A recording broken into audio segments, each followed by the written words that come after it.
Well, Father Ron, thank you so much for the time today, for being a part of this conversation. Thank you. Thanks for having me. Yeah, and you are in Texas. We're having 80 degrees today, so be envious. Oh, I am very envious. It's in the 20s if we're lucky here. Okay. So, well, today I'd love to have 3 conversations. I'd love to ask about your new book, which I think is wonderful. I'd love to talk a little bit about, especially on behalf of this Pastors, Priests, and Guides community, what it means to pursue re-enchantment in such a disenchanted and disillusioning world. And then I would love to talk a little bit, if you're not tired of talking about it with me already, about the Paschal Mystery, and specifically how a community enters into the Paschal Mystery. Nice. So let's begin with the book. Insane for the Light. Where did this come from? I have it right here. Can you tell us about it? Okay, well, it's the last part of a trilogy. You know, I've been working on this for 25 years. Yeah. So that back in 1997, I wrote a book called The Holy Longing, which has been far and away my most successful book. It's kind of spiritual. How do you get your life together? Okay. Yes. The next one is, Sacred Fire. How do you give your life away? For instance, you spend the first years of your life, probably up into your 20s, finding who you are and getting educated and so on. But then the next 50 years of your life, the stage you're in, your task is no longer, who am I? What do I mean? Your task now is to give your life away, what you're doing. But see, we need a spirituality beyond that. Today, imagine you're 65 and you retire and you're healthy. You're going to live for another 25 years. What are those years for? Yeah. They're no longer for raising kids. And so then the question is, how do you give your death away? And you give it away precisely like, how do you live those years in a new generativity? The title, Insane for the Light, that's stolen from a Goethe poem. But basically he said, you reach a stage in your life where at a certain point, he says, you become insane for something beyond. All of a sudden, this life is no longer there. But I have a wonderful image from Rachel Remen, who wrote this book, Kitchen Table Wisdom. She said to us, she was a young girl, in grade school or middle school. She'd go to Saturday morning to work as a candy striper in a hospital. You put on a nurse. And she was to sit with this elderly woman. So one Saturday morning, she came in and says, the elderly woman was simply staring out the window, wouldn't have acknowledged her for 2 hours. Just, can I help? No. So she said, finally, after 2 hours, she said, I need to leave. She says, and then this woman turned and said, she had a very strange look on her face. So and I said to her, what were you looking at? She said, dear, I was looking at the light. I was staring at the light. I said, you know something? I never saw that face again. Said, she became a gynecologist. Said, when you deliver your first baby, when the baby comes out of the womb, opens his eyes, it sees the light for the first time. Oh. So that's the metaphor. You're at a certain point, you're insane for, at some time, we're all going to open our eyes to a different birth, the book is written for aging, but also in the preface, I put something for younger people. How do you age into mellowness so that you don't age into be an angry old person? But I tell the story. I went once to visit an elderly priest. He was at 99 years old, but he had been the most mellow man I ever knew. And I had this young colleague with him, and he says to the old priest, he said, Leo, he said, I want to age the way you age. When I'm 90, I want to be like, he said, what's the secret? And he said, start now. Wow. So, Aaron, you want to age into a, you got to start now. Last story on this. I was once at a psychiatric conference, and somebody asked the psychiatrist, he said, how come so many people get angry when they get old? And he laughed. He said, it never happens. He said, in 50 years of psychiatry, I never saw it. He says, I think you're talking about this. I think you're talking about an angry person getting old. Oh, yes. You get the difference? You don't get angry when you get old. It's an angry person who gets old. So that's the thing. We got to start now. We got to be looking at to come to mellowness of heart, to forgive debts, to let go, that you become, as Richard Rohr says, a holy old fool. Yeah. Not a bigger old fool. Yes. Wow. I noticed a lot in this book, but also in a lot of your work up to this point, the centrality of forgiveness. Yeah, Can you say a word about that? I mean, that's been my that's central. experience too, You but know, I tell people as they're aging, I said, as you age, okay, you're still young, you need more vocabulary. An older person only needs two words in vocabulary: gratitude and forgiveness. You want to die grateful, you want to die having forgiven. You know, there's a wonderful doctor, Ira Bayok, who works with palliative care, and he has this book called The Four Things That Matter Most. You don't yeah. have to read the book.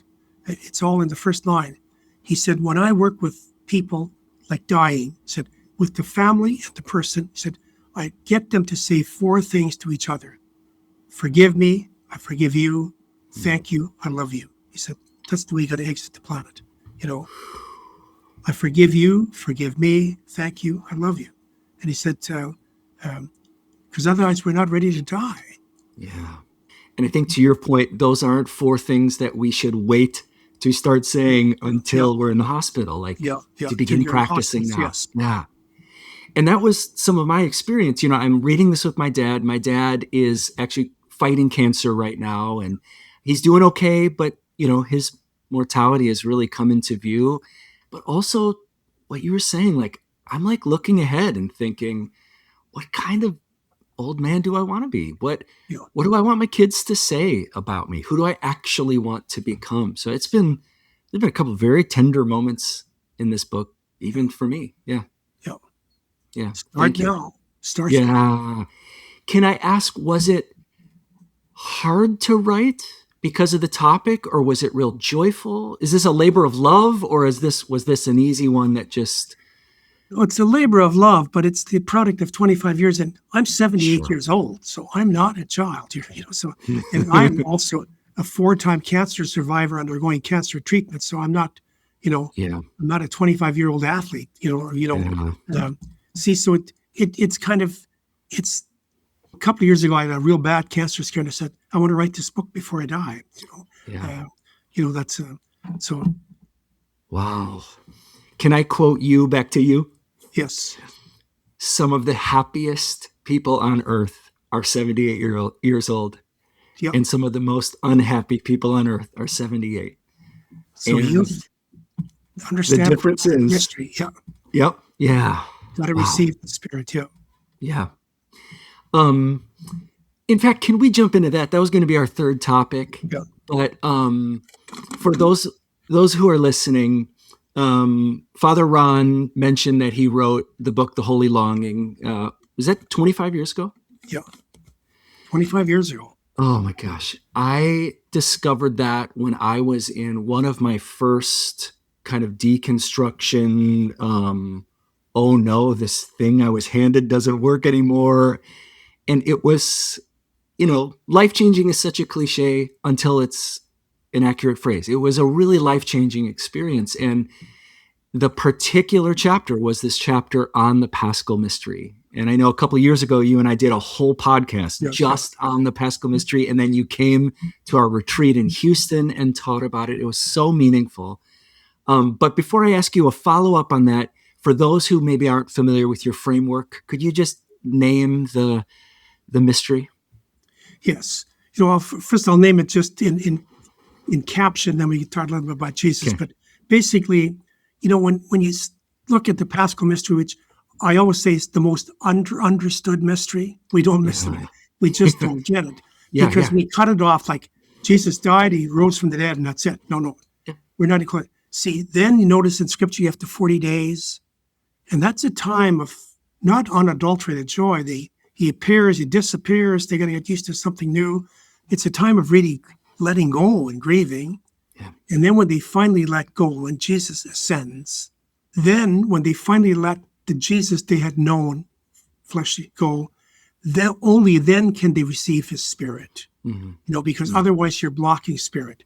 So I always say, I put it in 5 captions, say, the Paschal mysteries in your life is name your deaths, claim your births, do your grieving, let the old go, and then receive the spirit for the new life you're already living.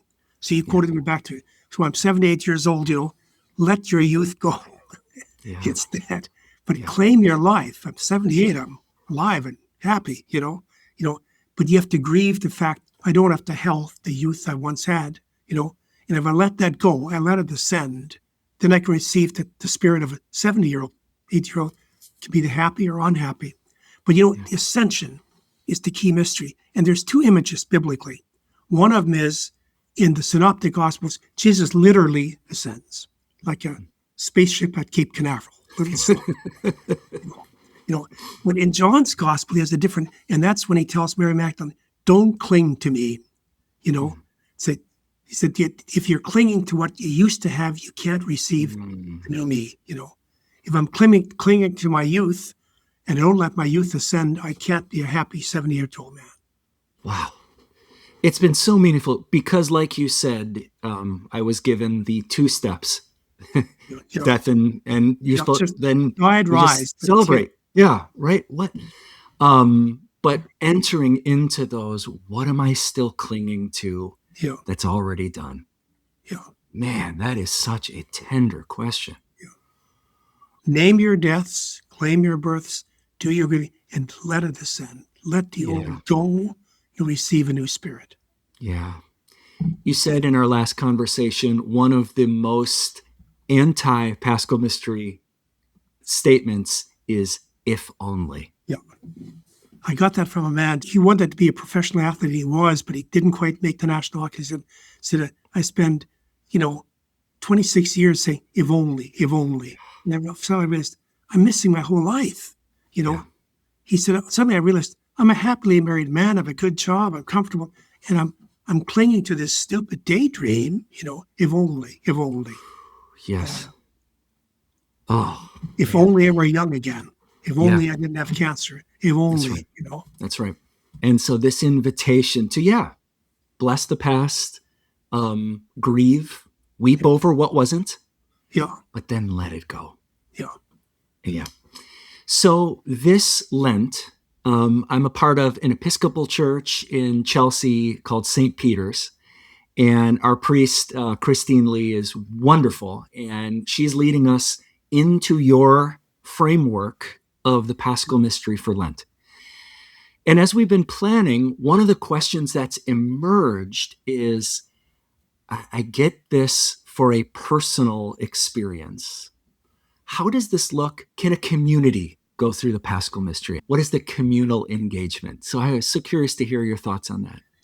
That's a good question. I remember early on as a prof, reading a book by Langdon Gilkey. He was a famous theologian at the University of Chicago, and he talked about community undergoing a collective dark night of the soul, and that just struck me. Churches, they said, for instance, right now, Christianity in the West, we're undergoing a collective dark night of the soul. Okay, well, a dark night of the soul is basically a Paschal death.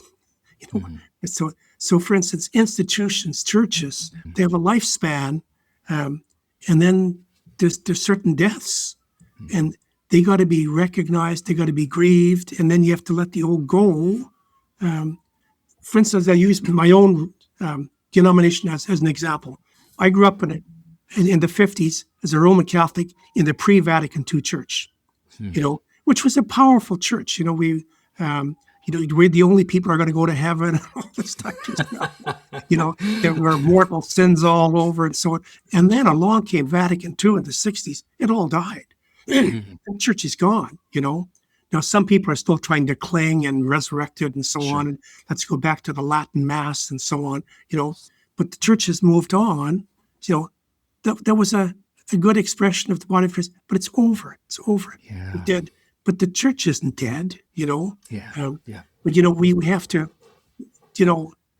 let that go, not cling, and then we receive the spirit for the church we're actually living in, There's a Carmelite writer, Constance Fitzgerald, and she's got a different word for the dark night of the soul. She said, you reach an impasse. She called it the impasse. At a certain point, you're going along, at a certain point, it doesn't work anymore. Can't go it, yeah. You reach an impasse. That's what a dark night is. He said, and then you have to somehow find a new way. And that old is dead. You're paralyzed, The scriptural image of that is Jesus meeting the people on the road to Emmaus. Their Jesus just got crucified, it's dead, And interesting, the curious thing about that is they're walking towards Emmaus. That was a Roman spa. That was Las Vegas. They were leaving Jerusalem, which means the church. They were leaving their faith and moving towards human consolation. And they find Jesus on the way, and Jesus said they don't recognize him. They only had eyes to see their old Jesus, and he has to restructure their whole imagination. Yeah. See, that works for individuals, but notice here it's for the church. At a certain point, we have to read. If you, for instance, use the word deconstruction, that is exactly it was. See, after you deconstruct, you got to reset your whole imagination. Yeah. The new Jesus who's walking beside you on the road. Yeah. Two responses to that. First of all, the humility and the gentleness of Christ to walk with them as they're leaving and just join them. I feel the same way about when Mary thought he was the gardener. Yeah. The humility of Jesus to just say, what things? Tell me. What have you heard? It's so beautiful. Can I insert something? Of course, yeah. Sometimes I think, I tell people, you know what God, best image for God and Jesus, they're a GPS. Notice with GPS, no matter how many times you disobey it, it simply says recalculating. It never says, "What you idiot." I'm giving that. You can disobey 100 times, it'll turn left, it'll turn recalculating, and eventually it gets you home. I always tell people, what the churches are? They're the best GPS on the planet. You can get to God without them, but you're going to make a lot of wrong turns. Just the patience, recalculating. Yeah. No, it never said you're an idiot. You're an idiot. Right. Yes. All right. So you took that road. All right. Let me help you get back. Okay. That is beautiful. We've been doing these retreats for pastors, priests, and guides, ecumenical retreats around the country. And I've been starting the retreats with a couple different things, but one of the things I say is the church in America is burning down right now. Yeah. And I'm not sure we can or even should try to save it. And this is the you part. I usually say, we're not about keeping something on life support. We're Christians, so we believe in resurrection. And so, but it's scary. It's easy to say, but these are actual human communities. The Paschal Mystery, when you move way back, is this beautiful process, but in the middle of it, it's hell. It's actual death. Notice the first step is called Good Friday. Yeah. Death is never pleasant. Death is death. Jesus had agony in the garden. He was sweating blood. It sounds easy. In reality, it's agony. Yeah. Because, before you get to resurrection, you first got to die. Yeah. And maybe that's a good pastoral word. While it's crucial to name the redemptive movement of the whole experience, it's also crucial to name the very real human pain. Yeah. You can't get to Easter without Good Friday, Yeah. And we'd like to. Yeah. To bring it back to the last conversation we were having, is the key of participating with the Paschal Mystery forgiveness also? Is that too simplistic? You're right. But for instance, in the letting go, you will do forgiveness and gratitude. I always tell, there was a famous Swiss psychologist, Alice Miller. Okay. She wrote this fine book. But anyway, she says, when you're 40 years old, your wounds finally break through. And she says, and everybody's been wounded. So I always tell people, when you're 40 years old, you realize your mother did love your sister better than you. Okay. But she said, you can't change. Then she said, you need to grieve. Yeah. She said, the spiritual and psychological task on midlife and beyond is to grieve. Grieve your wounds. Otherwise, they're going to grow hard, and you're going to be a bitter old man, and it's not, are you wounded? We're all wounded. Of course. Yeah. Your mother did love your sister better than you. No. You're carrying that, Oh, well, and I'm thinking about, I've been a worship leader and liturgist for 27 years or something crazy like that. And I bet 26 years and 11 months of that has been leading happy songs. Yeah, yeah. And we need happy songs. We need songs of celebration. We need songs of joy, especially as a melancholy 4. I need great is thy faithfulness, But I was telling my wife about some liturgy things, and she says, it sounds like you're longing to serve a well-balanced meal rather than only serving one kind of meal like you've been doing for a decade. And she was exactly right.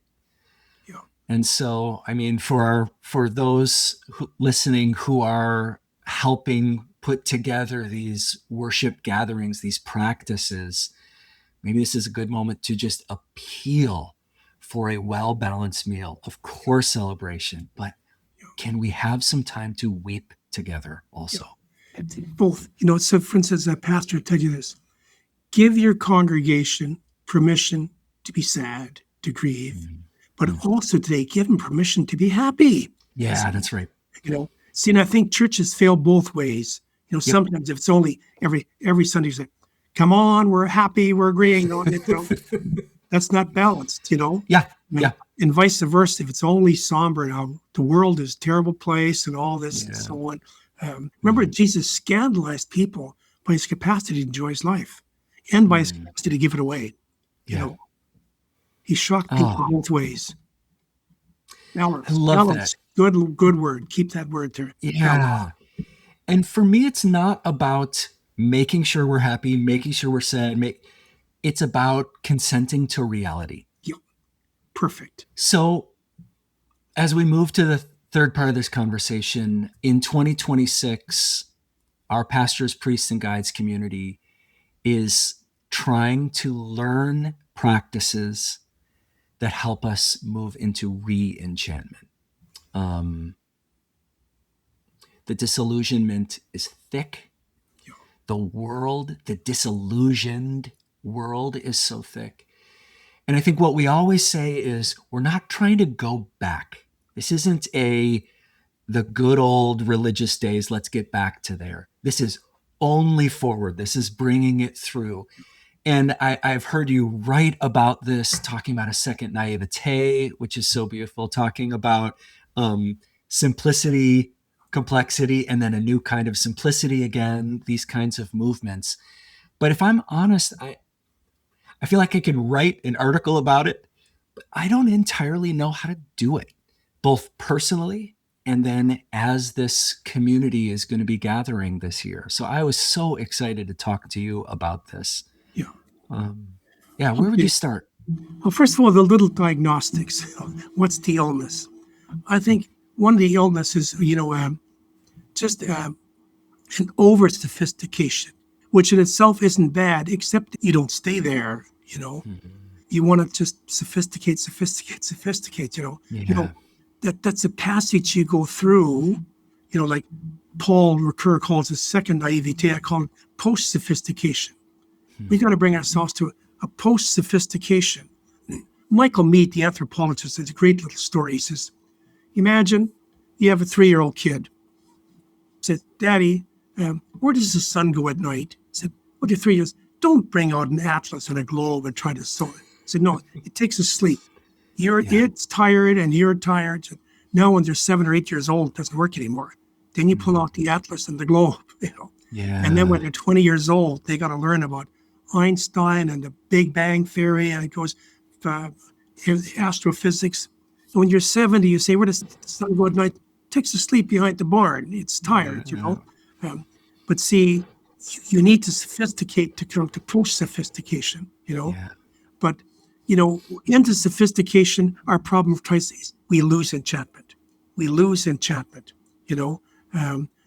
Now, how do we re-enchant? Okay. In 1987 was a wonderful book published by a man called Ellen Bloom. Bloom was an educator at the University of Chicago, and he wasn't a Christian, but he wrote a wonderful book.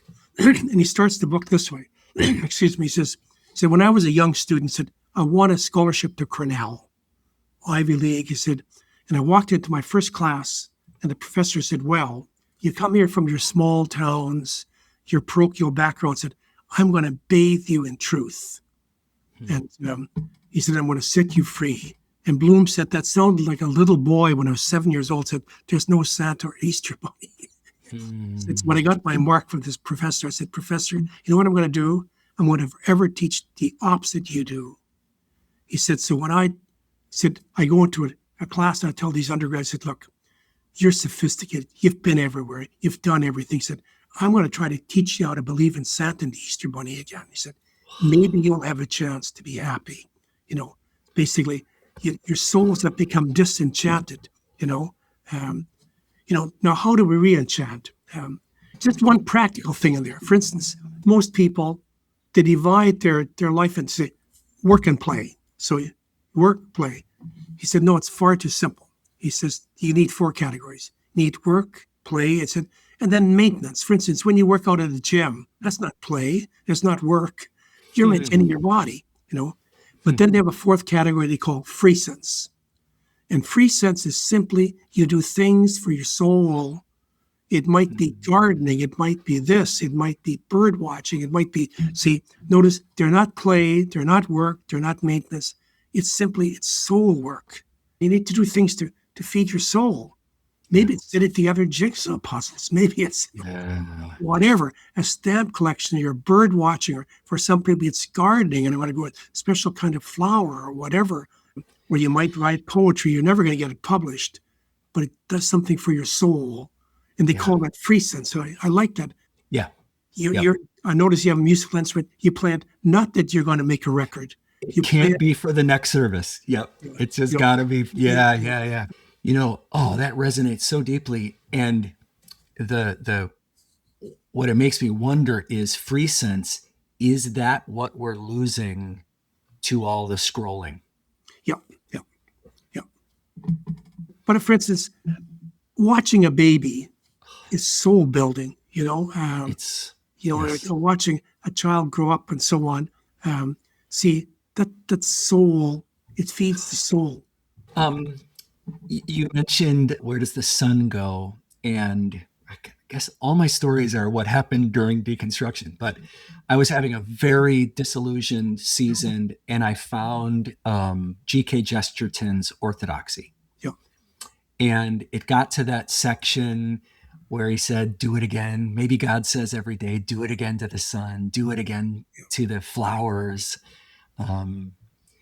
Maybe we have grown up and our Father is younger than we. I read that book when I was doing my thesis that I was, and some lines that still stick with me where he says, learn to look at things familiar until they look unfamiliar again.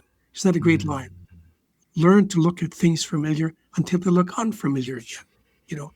We're compiling practices for re-enchantment. That is a practice for re-enchantment. Yeah. And the biblical thing of that's Moses before the burning bush. We're going to take off your shoes. The ground you're standing on is holy ground. Yeah. Remember a line from Elizabeth Barrett Browning, whatever poem says, so the earth is ablaze with the fire of God, but only those who notice take their shoes off, the rest sit around and pick blackberries. Yeah. I used to say the rest sit around and pick their noses. That works too. I remember the first teacher I heard hypothesize maybe that bush had been burning a long time and many different shepherds had walked past it. Yeah. And Moses was the first one to stop and notice. That is profound. Yeah. That Chesterton's book, Orthodoxy, that is a book on re-enchantment. Like that whole push is always you've made life too familiar. Yeah. And you gotta, John of the Cross had a great line that makes students do turpy prod.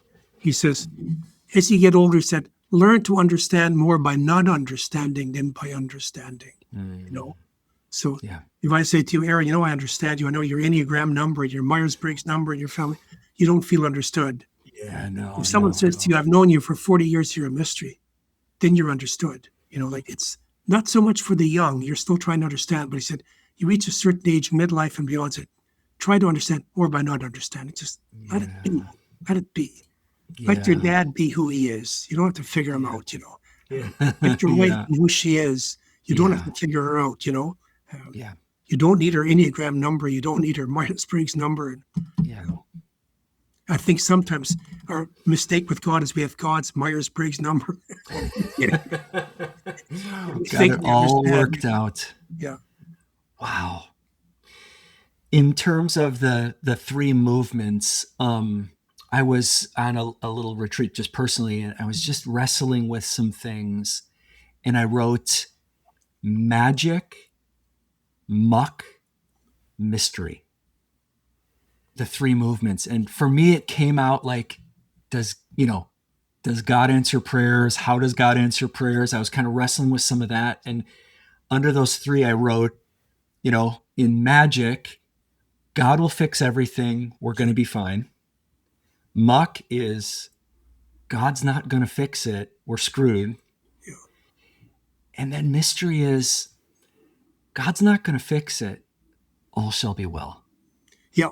No, that's your own wonderful language on Paul Ricoeur's, naivete, Sure. sophistication, Yeah. second naivete, Yeah. and that's true. And we put the word muck, okay, that's exactly what they call a dark night, or Yeah. what That's what it feels Protestants like. calls Yeah. an impasse. You just come to an impasse, but nothing works anymore, Yeah. Yeah. Yeah. Uh, Yeah. uh, Yep. and then Yeah. you're paralyzed, but you don't stay with the paralysis. All of a sudden, you come out of it, and all of a sudden, mystery makes sense in a bigger picture, and you're more Yeah. mature. And Mm. I like that. Yeah. I teach Thank you. dark night. I want to steal your word muck and work it into Muck. Take it, man. It's how it feels. The muck of it all. Final question. I'll give you the word then impasse. Impasse, and I like it. Impasse. Yeah. Yeah. You Yeah. come to a Yeah. place you're just locked. It's funny. Yeah.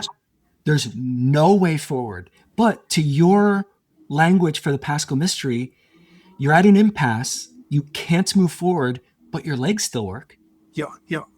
You're not dead. So, yeah, it's not the journey's not over, but See, this path your is old done. self is at an impasse. Yeah. Something is still moving. Yeah. Final question. For those of us who are again, you're speaking right now to a lot of pastors, priests, spiritual directors, therapists, liturgists, a lot of those who are giving themselves to help shepherd and lead others. In this moment, I mean, you've been a priest a long time. Maybe what do you wish you knew back in the day? Or beyond that, just how would you call us to serve in a moment like this? Couple of things. Okay. First, I've been a priest 54 years, so get there. And that is what we need hope. And hope is distinguished from optimism. You don't have to Yeah. be optimistic. You look at the news and God, it's not me up. And hope is also distinguished from wishful thinking. Say, I hope I could win a lottery. Pierre Terre de Chardin was a great scientist, a great Christian. But he was once presenting a vision of, cosmology and Jesus. And someone said, well, that's a wonderful schema. Optimistic said, what if we blow up the world with an atomic bomb? Teilhard said, that would be a million years setback. He said, what I say is going to happen is not because I wish it, because God promised it, and the resurrection of Christ, God delivers on the promise. As Christians, as Paul says, the resurrection, Paul says, that's the basis of everything. If Christ doesn't rise, we're the most deluded of all people. If Christ did rise, our future, as Julian of Word said, in the end, all will be well and all will be well. And, the resurrection assures us of that. So we come to impasse, to dark nights and stuff. We work through them, and we work through them, with zest and say, we've already won. Yeah. When Nelson Mandela, at the height of apartheid in South Africa,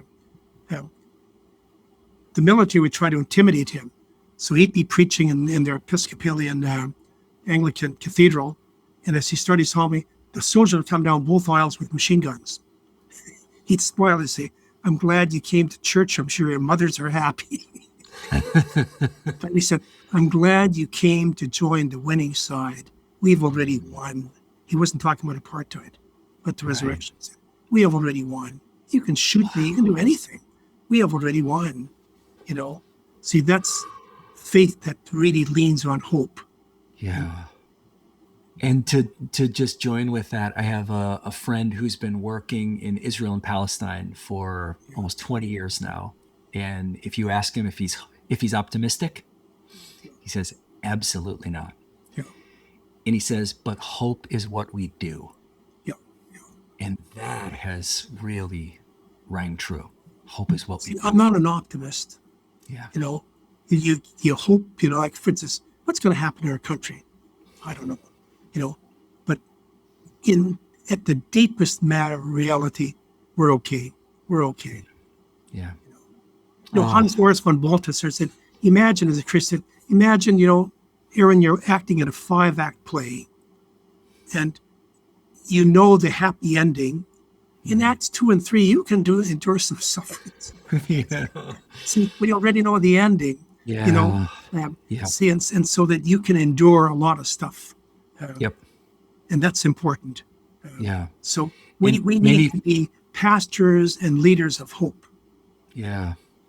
And maybe full circle, that is why I'm still a Christian. I'm still a part of this big story. I don't need to prove every story to have literally happened in the exact way to benefit greatly from the profound truth of the whole.